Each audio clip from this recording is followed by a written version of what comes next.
Sir, ಇದ್ರ ಜೊತೆಗೆ ಇಲ್ಲಿ ಕಾನೂನಿನ ಕ್ರಮ ಕೂಡ ಬರುತ್ತೆ. ಈಗ ಒಂದು ಆಗಿರುವಂತಹ ಘಟನೆ ಸದನದ ಒಳಗಡೆ ಕಲಾಪ ಮುಗಿದ ಮೇಲೆ, ಬಟ್ ಘಟನೆ ಆಗಿರುವಂತದ್ದು ಸದನದ ಒಳಗಾಗಿರುವಂತಹ ಹಿನ್ನೆಲೆಯಲ್ಲಿ ಸಭಾಪತಿಗಳ ಒಂದು ರೂಲಿಂಗ್ ಕೂಡ ಮಹತ್ವ ಅಂತ ತಾವು ಹೇಳ್ತೀರಿ. ಇನ್ನೊಂದು ಕಡೆಗೆ ಕ್ರಿಮಿನಲ್ ಅಫೆನ್ಸ್ ಅಂತ ಈಗಾಗಲೇ ಕಾಂಗ್ರೆಸ್ನವರು ಹೇಳ್ತಿದ್ದಾರೆ. ಈ ಘಟನೆಯನ್ನ ಕಾನೂನಾತ್ಮಕವಾಗಿ ಹೇಗೆ ತಾವು ಎದುರಿಸ್ತೀರಿ? ನಮ್ಮೆಲ್ಲ ವಕೀಲರಿಗಾಗಲೇ ಇದ್ದಾರೆ. ಬೆಂಗಳೂರಿನಲ್ಲೂ ಕೂಡ ನಾವು ನಮ್ಮ ಸೀನಿಯರ್ ಕೌನ್ಸಿಲಿಗೆ ಮಾತನಾಡಿದ್ದೇವೆ. ಅವರು ಕೂಡ ರಾತ್ರಿಯೆಲ್ಲ ಇವತ್ತು ಎಲ್ಲ ಪ್ರಿಪ್ರೇಷನ್ ಎಲ್ಲವನ್ನು ಕೂಡ ಮಾಡ್ಕೊಂಡಿದ್ದಾರೆ. ಯಾಕೆ ನಾವು ಬೆಂಗಳೂರಿಗೆ ಕರ್ಕೊ ಬರ್ತಾರೆ ಅಂತ ನಾವು ಭಾವಿಸಿದ್ವಿ.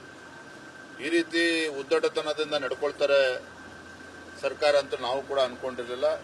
ಈಗ ಇಲ್ಲೂ ಕೂಡ ಏನು ಇವತ್ತು ಪ್ರೊಡ್ಯೂಸ್ ಮಾಡ್ತಾರೆ. ನಮ್ಮೆಲ್ಲ ಅಡ್ವೊಕೇಟ್ಸ್ ಎಲ್ಲ ರೆಡಿ ಇದ್ದಾರೆ. ಅದ್ರ ಬಗ್ಗೆ ಏನಾಗಬೇಕು ಅದು ಆಗ್ತದೆ. ಆದರೆ ಸರ್ಕಾರ ಇವತ್ತು ಯಾವ ರೀತಿ ನಡ್ಕೊಳ್ತಾ ಇದೆ, ಒಬ್ಬ ಜನಪ್ರತಿನಿಧಿನ ಯಾವ ರೀತಿ ನಡೆಸ್ಕೋಬೇಕು ಅನ್ನೋದನ್ನು ಕೂಡ ಮರೆತು ಈ ರೀತಿ ಅವ್ರನ್ನ ಎತ್ತಕೊಂಡು ಹೋಗಿರ್ತಕ್ಕಂಥದ್ದು ಯಾವುದು ಕೂಡ ಸರಿಯಲ್ಲ.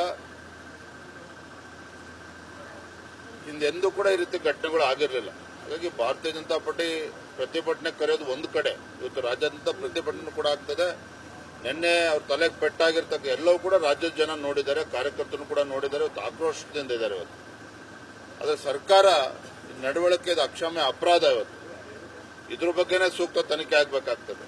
ಯಾಕೆ ರಾತ್ರಿ ಎಲ್ಲ ಓಡಾಡಿಸಿದ್ರು, 5-6 ಪೊಲೀಸ್ ಠಾಣೆಗೆ ಅಥವಾ ಬೇರೆ ಬೇರೆ ತಾಲೂಕಿಗೆ ಯಾಕೆ ಕರ್ಕೊಂಡು ಹೋದ್ರು ಅಂತ ಅವಶ್ಯಕತೆ ಏನಿತ್ತು? ಅದೇ ಪೊಲೀಸ್ ಸ್ಟೇಷನ್ ಹಿಡ್ಕೋಬಹುದಿತ್ತು. ರಾತ್ರಿ ಬೆಂಗಳೂರಿಗೆ ಕರ್ಕೊಂಡ್ ಬರ್ಬೋದಿತ್ತು. ಸಿ ಡ್ರೈವರ್ ಕೊಟ್ಟಿರ್ತಕ್ಕಂಥ ಕಂಪ್ಲೇಂಟ್ ಅನ್ನು ಕೂಡ ರಿಜಿಸ್ಟರ್ ಮಾಡ್ಕೊಳ್ಳೋದಿಲ್ಲ. ಏನ್ ಮಾಡಕ್ ಕೊಟ್ಟಿದ್ದೀರಿ ನೀವು? ಪ್ರಜಾಪ್ರಭುತ್ವ ಒಂದು ವ್ಯವಸ್ಥೆ ಇಲ್ವಾಗಾದ್ರೆ ಎಲ್ಲ ಕಾನೂನ ಗಾಳಿಗೆ ತೂರಿ ಈ ರೀತಿ ಏನ್ ನಡ್ಕೊಳ್ತಾ ಇದ್ದಾರೆ ಖಂಡಿತ ಸರಿಯಲ್ಲ.